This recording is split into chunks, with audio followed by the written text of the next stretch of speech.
Hello, my name is Andrew Brooks. This is another presentation of nonlinear existentialism. This is a special one, and I've been working on it for a while, about separation and integration, introduction to nonlinear existentialism.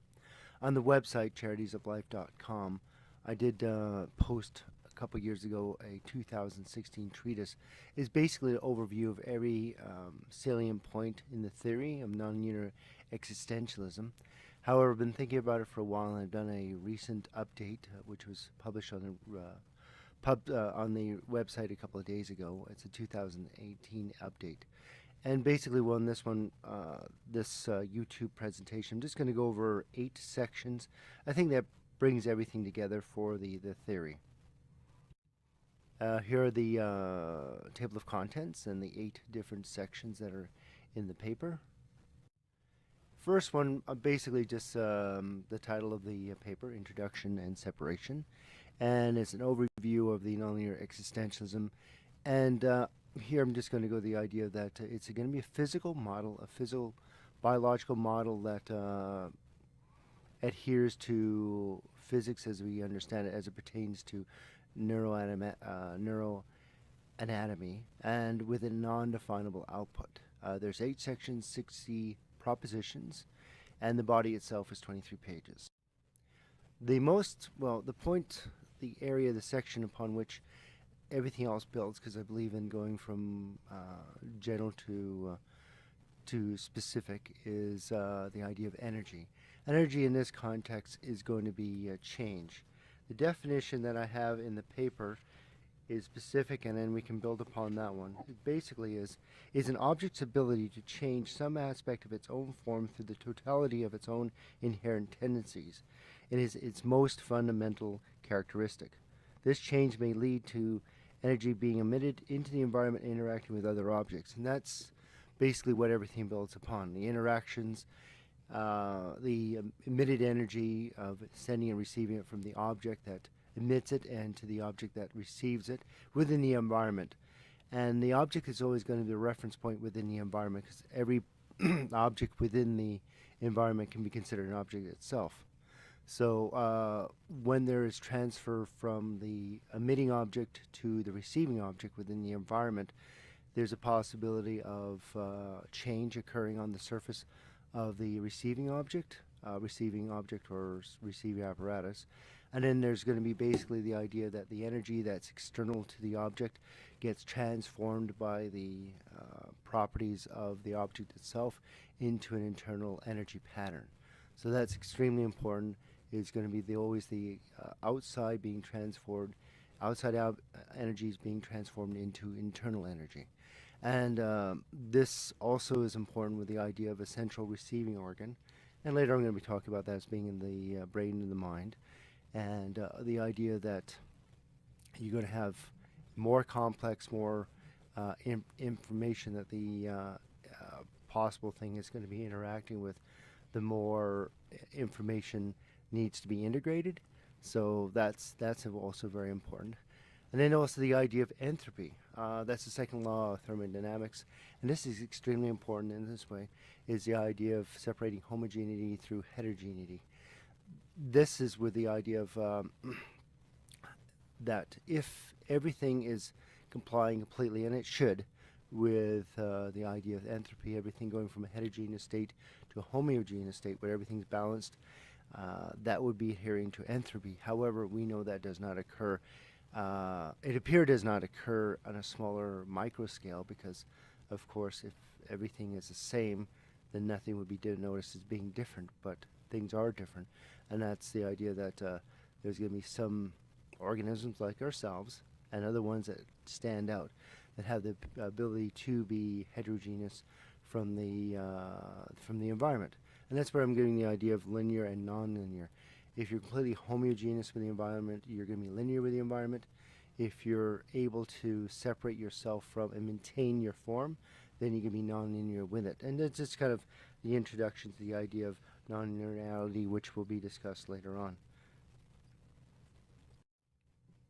Now we get into the idea of abstraction. The abstraction is important to, this is the idea of perception. Abstraction, I think, is another key concept to understand. And basically, the idea of abstraction to myself is any idea, theories, hypotheses, and/or concepts made by an observer concerning the energy sending and receiving of an object will be more abstract than those concerning the changes in the object's form producing them because of the distorting effects of the environment and/or the perception of the observer. So this is important. It's if you're going to use a object, a thing that we're all familiar with, a car. If we drive the car and you just make your observations about what a car is based on driving it, then you're being somewhat abstract. You are being abstract because a car itself is a mechanical device that has different components and such. And if you don't talk about the motor, the transmission, all the things that actually allow a car to be a car, then you're not actually discussing a car. What you're talking about is your interaction with the car as a dynamic, moving object that you're able to drive, as opposed to the concept of, well, the components that allow it to be a car. Driving the car is very important. Your interaction with the car is very important. However, it doesn't really say what a car is. The other thing that is important is getting onto the idea of what processing is. And basic processing is just internal manipulation of the external energy source. So that's also important. It's a manipulation, therefore a change. And the other very important ideas here is differentiating between, well, differential perception and differential referential knowledge. And then that gets an idea of quality and quantity. All these together should be taken because they kind of give an idea of what quality and quantity are, which is core to nonlinear existentialism. To differentiate between internal and internal standards, I will employ the concepts of quality and quantity. I will define quantity as an external of the environment, relatively non-changing, stable standard that is used by an observer to measure objects and ideas against. Whereas I will define quality is an internal of the object, relatively changeable, unstable standard that is used by an observer to measure objects' ideas against. And then differential is going to be within that as well as referential. Differential allows the observer to perceive something. If everything is equal, you would not be able to see it or to observe it or to be aware of it. And a referential is once that that external energy is internalized, then you're able to gauge things against that processed information because it has now been internalized and now it is processed. And that's, I think, a driver, a very strong driver of how we obtain knowledge, that we don't just see something, perceive it, differentiate it from the external, and then suddenly we have it within ourselves and we go, well, I know everything about that. No, everything, in my opinion, is going to be compared to something else, referred to something else. So all the knowledge, all the information we have within ourselves has first been differentiated from the external, internalized, processed, and then now we gain our knowledge from differentiating, comparing those patterns within ourselves. And of course, there's going to be external standards and internal standards, or in other words, there's going to be external quantity and internal quality. And this is very key concept to understand. There's 9 propositions within imperfection and perfection. The idea is that if this is more of a introspection, looking upon oneself. So I'm aware of myself only because I know that I'm, first of all, I can differentiate myself from the environment, but also I know I'm imperfect. And also I'm aware of perfection. And in this state, my perfection that I'm aware of is going to be God, or the perfect being, where being in this case is going to be a term that I will use when referring to an object that can both send and receive energy from the environment and may become self-aware because of this. And of course, if we're talking about the perfect being, that would be God. However, the thing to think about, this is just more of a thought experiment, and gets back to the idea of entropy that was mentioned in a previous section, is if God is perfection, as I understand it, that through entropy I would not exist, because if entropy is the exchange of energy, and God is omnipotent and also all powerful, then I would cease to exist. It's like putting a snowball inside the middle of the sun. That exchange of energy would annihilate me, but I'm aware of a perfect being that I refer to as God. So the question is, how is that possible? And also in that state, if the environment itself is imperfect, as I am, because imperfection in this way is the idea that imperfection is a changeable form that can go towards a better form. I know that I can go towards a better form, and the environment itself can go towards a better form because it is changing. Someone would argue that the environment is always perfect, but it is not so, because the thing is, there's always going to be competition with the environment to better exchange energy and to make the animals within it more adaptable, more capable, and override its challenges. So it is always improving itself. But the thing is, a perfect being like God would not improve itself.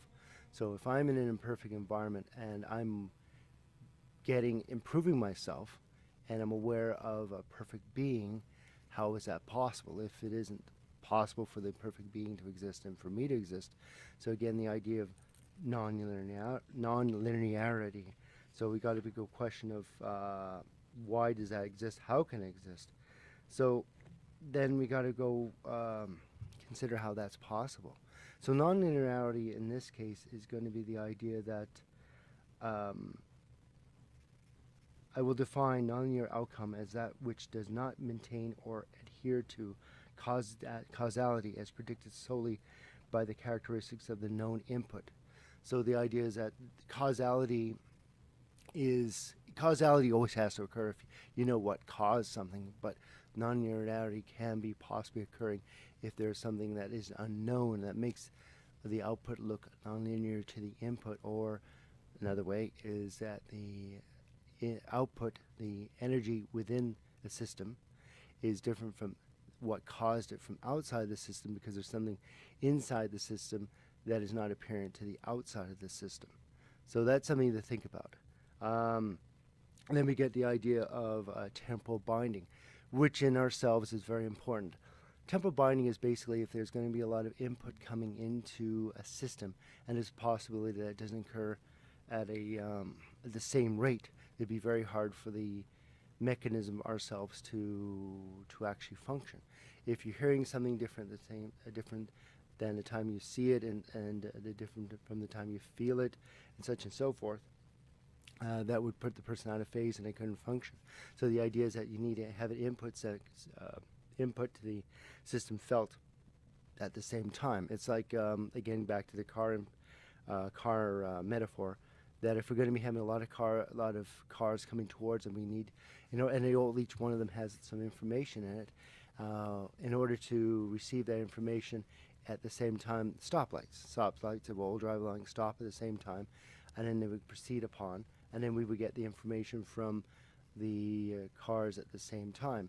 But if the cars are coming out as willy-nilly, then we get some information about the event at different times, and then we wouldn't understand it. So the idea that we get coming like a non-linear standard through what I mentioned before about a non-degradable signal that can possibly allow for temporal binding to occur, and the non-linear standard would be within ourselves. But also it's very important that this had to be a physical event, not information, because we're not born with certain information. We're born with the ability to have certain predilections, ways towards things, but we don't have that information. Because if we had that information, we would be aware of that information, we'd give that information out. But this is more of the idea of a non-linear standard that gets us towards a temporal binding. So this gets us directly into the idea of thought. Non-linearity is brought more even forward. And then basically I'm just going to read this section because it basically says it in a straightforward manner. Processing of the external transformed input in a non-linear manner may be the reason that I am aware of myself as myself. I will define this unique way of processing and manipulating such internalized energy as thought. This means that a person becomes self-aware when the stored internal states within their cerebral central receiving organ are sufficiently nonlinear to the external environment due to accumulated effects of the internal nonlinear subsystem. So, and then, self-awareness in this way is awareness of our nonlinearity and our reaction to that nonlinearity. I am who I am because I am nonlinear to a certain extent to the information coming in or the energy coming in. So that's kind of the idea on that one. So what we have here is realization, basically a physical realization of the brief overview of the previous ideas in the last 5 sections. Again, this is a brief overview of the paper, and certainly please go to the paper to see how all the arguments play out within themselves. This is just a taste of that. So with this one, because it is a physical manifestation, a realization of the theories, we start with the nerve and nerve impulses, and how they carry. They're either they're all or nothing. That once an action potential occurs, depolarization occurs, and the impulse travels across the length of the axon. Then it contacts with the next neuronal process, the next axon, directly or indirectly. Indirectly is going to be the idea of we have a synapse, and then you basically have a transmitter pass from the over the synapse from the presynaptic neuron to the postsynaptic neuron, and then you've got direct, where they actually are physical contact with each other. They're neurites, and then the idea of what actually a pattern is, and in this context, very important, is a pattern is that which stands out from the background. That seems like a very simplistic, but I think that kind of captures everything I wanted to know, what I'm thinking about for patterns. So it's something that stands out. You look at any room, any environment, you can see thousands upon thousands, maybe millions upon millions of patterns.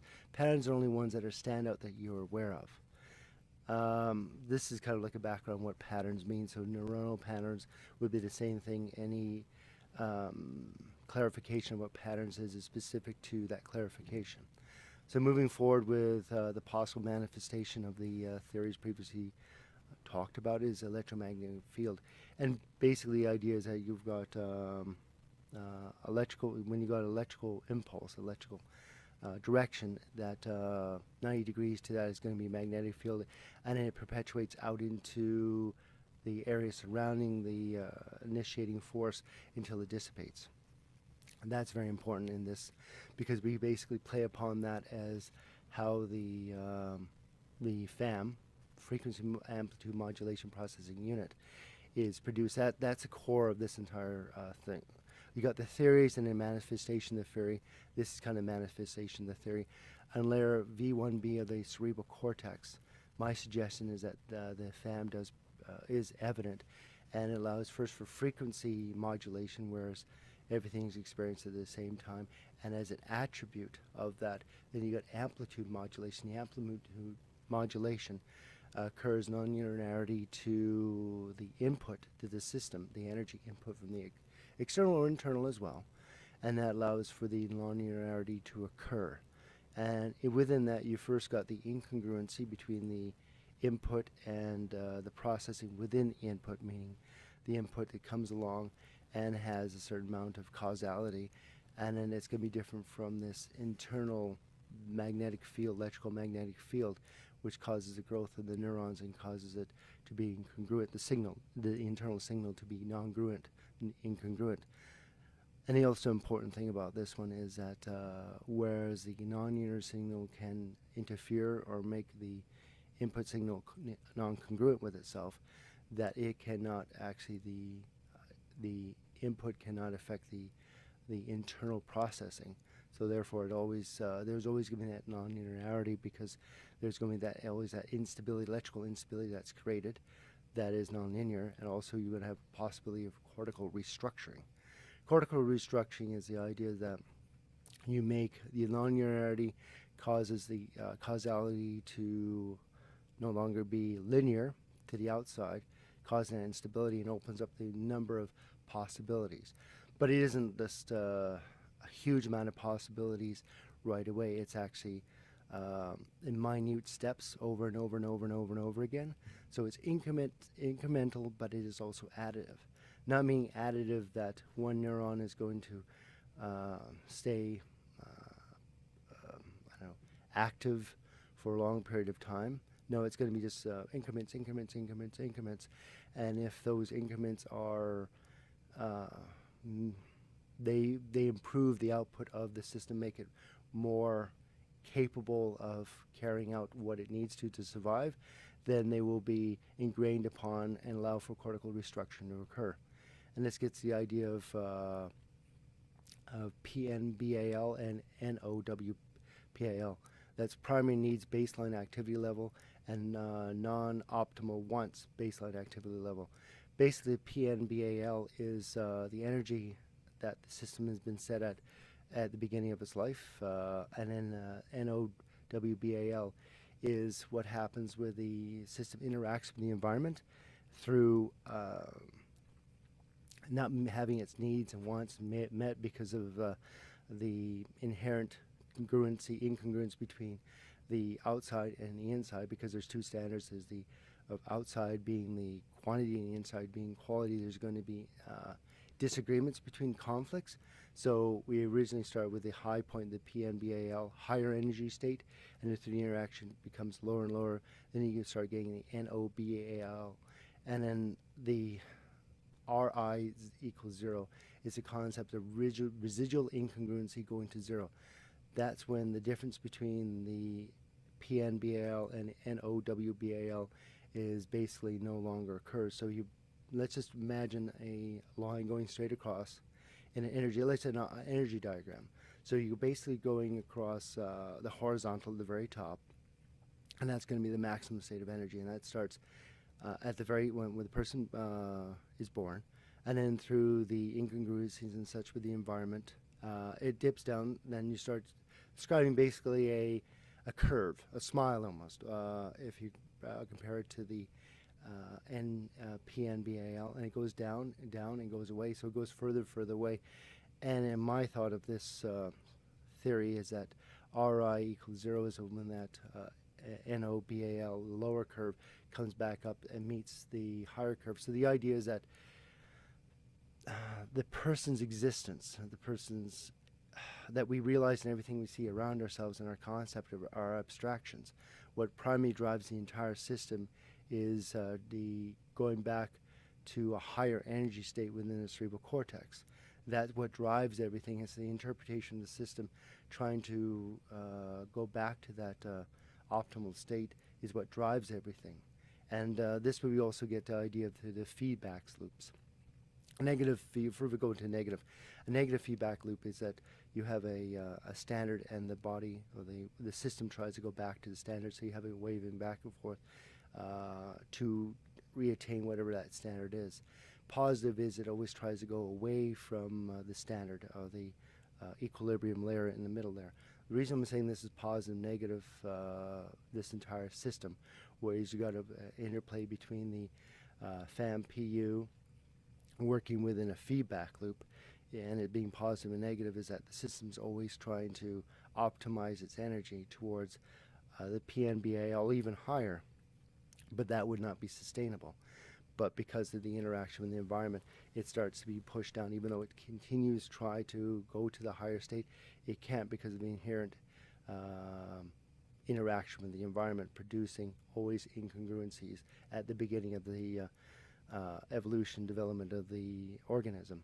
And negative is it's always going back to the line. Let's say the line is the overall condition of the system, and it's going down, going down, going down, but it's still kind of fluctuating back and forth upon that equilibrium layer. And then as it going back up, again with the positive idea, the negative feedback loop is still going back and forth on that state that's going back up.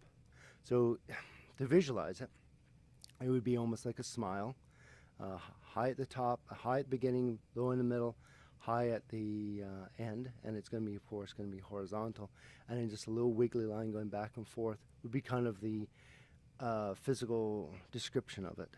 And so hopefully that helps somewhat.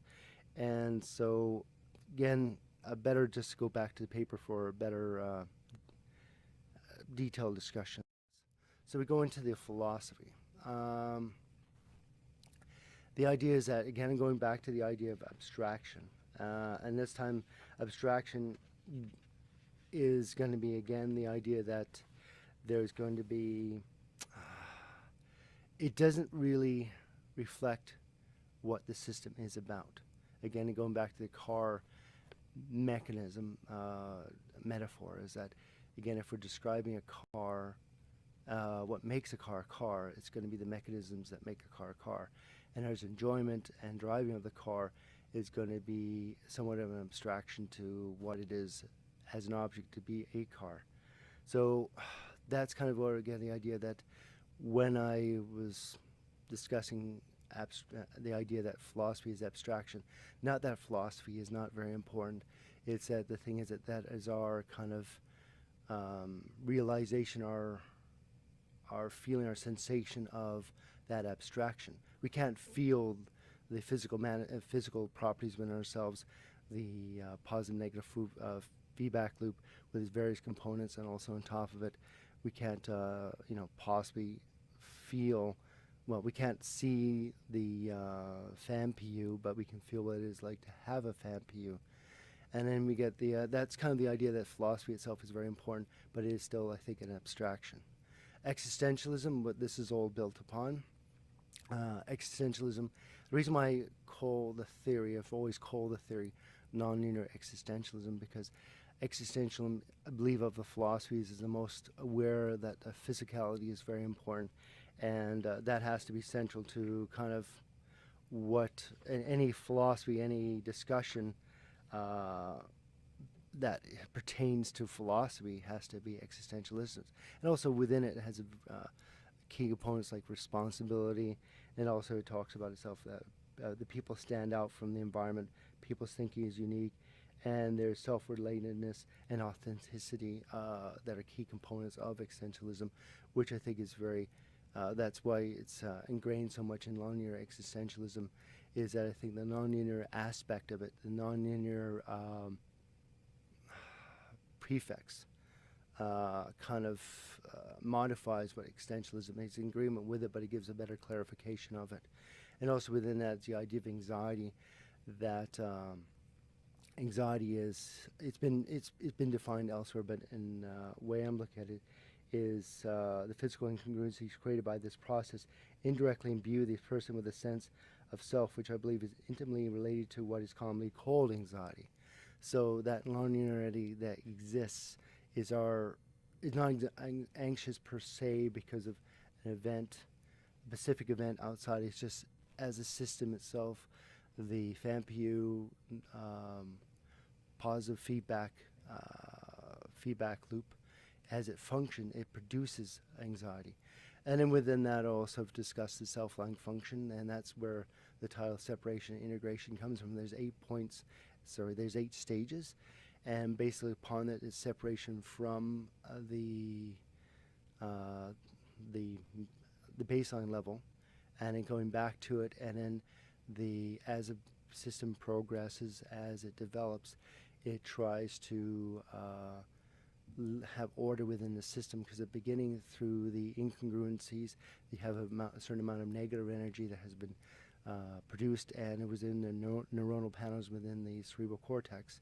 And then later on in life, it through development, such in a functioning being that is balanced with the environment, balanced with themselves, they try to undo some of that incongruency. So there's going to be balance within the individual. So the separation from the environment occurs at the beginning. Integration back with the environment occurs later on. And again, it's not driven by some abstractions. It's driven by Ri equals 0, residual incongruencies going to 0.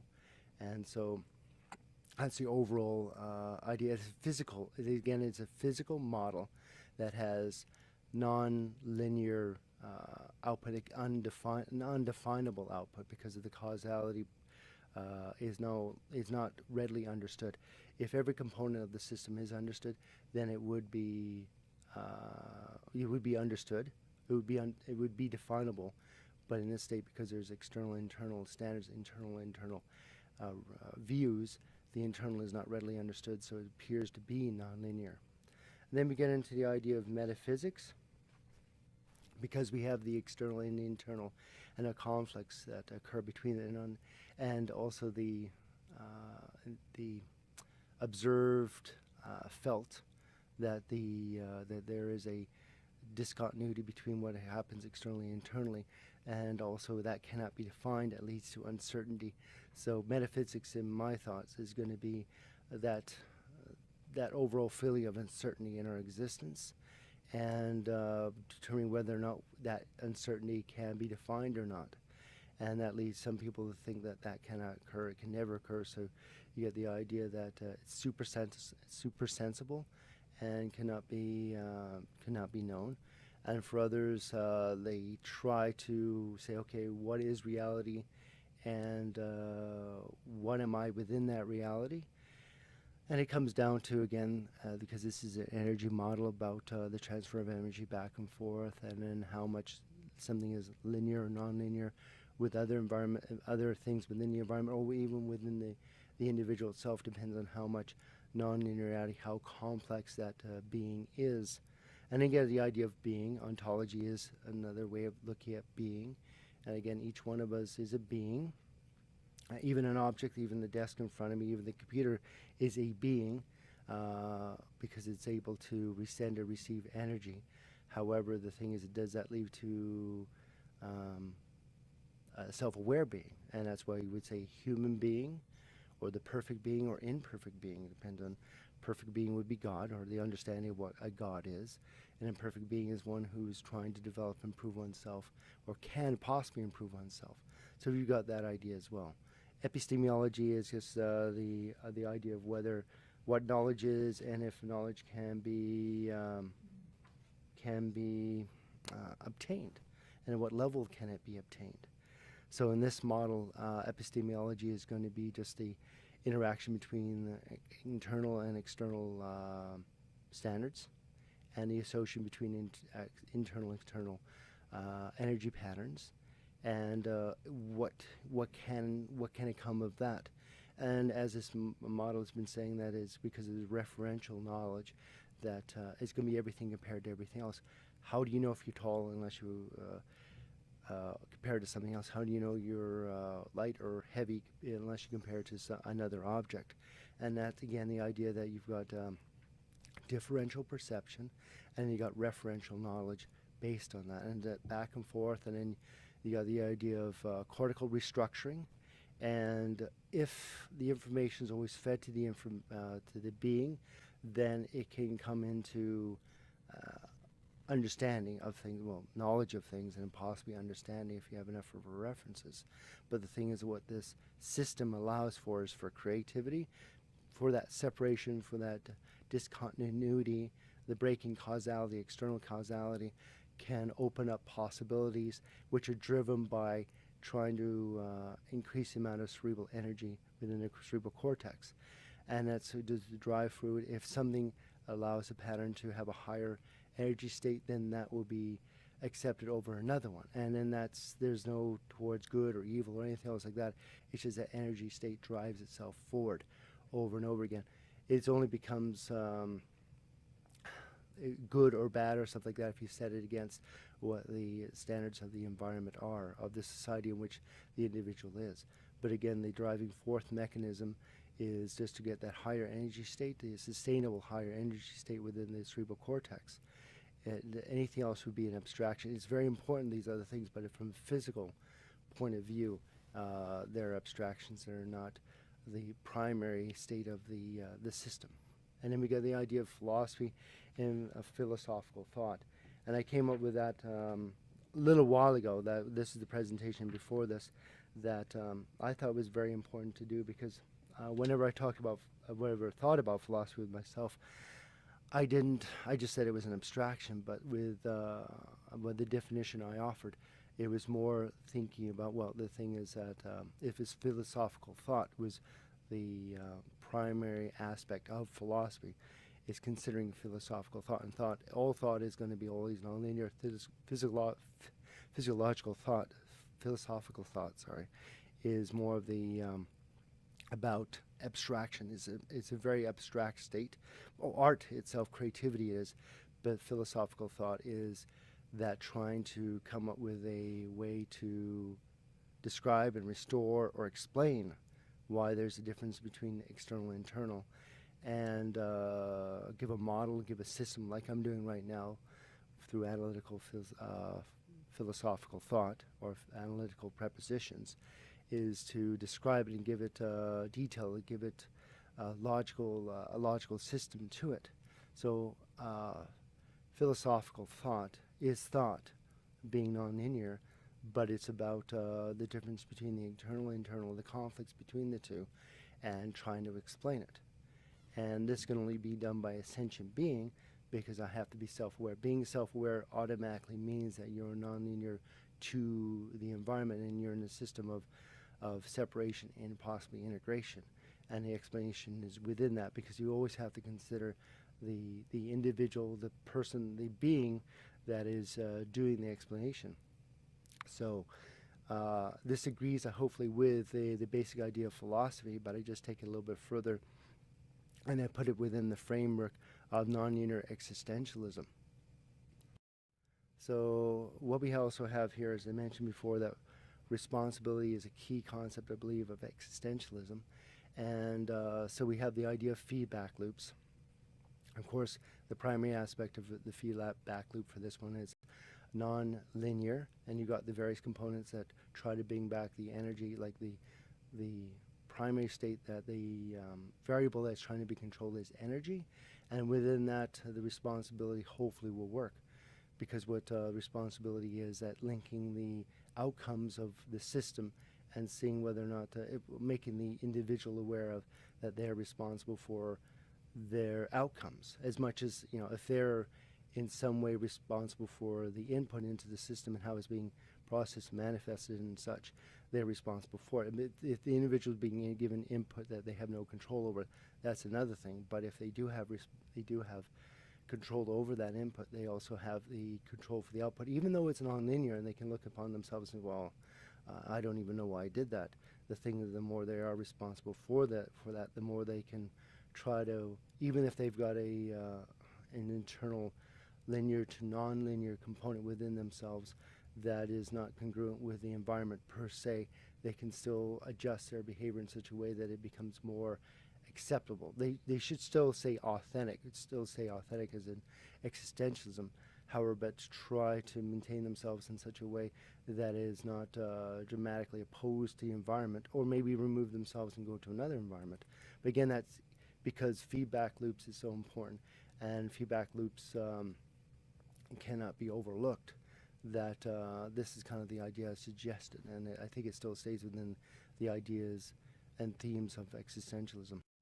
So what we have is predictions, and that's always important. You shouldn't come up with a theory without some way of trying to see what would occur because of it. And we have the three different areas. So we got the neurophysiological perspective, and that would come into the idea of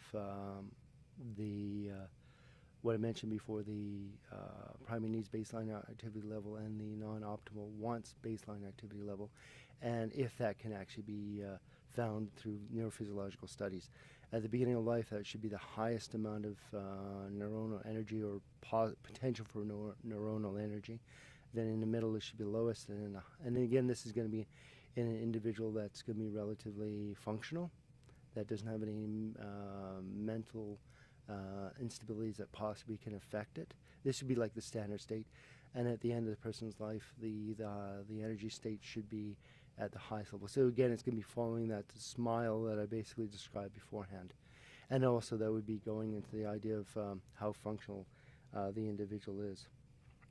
And then you got the psychological perspective, and that's going to be the idea of seeing whether or not that if a person is going to be doing things that are they're not to their benefit, because they're trying to obtain a higher energy state with themselves.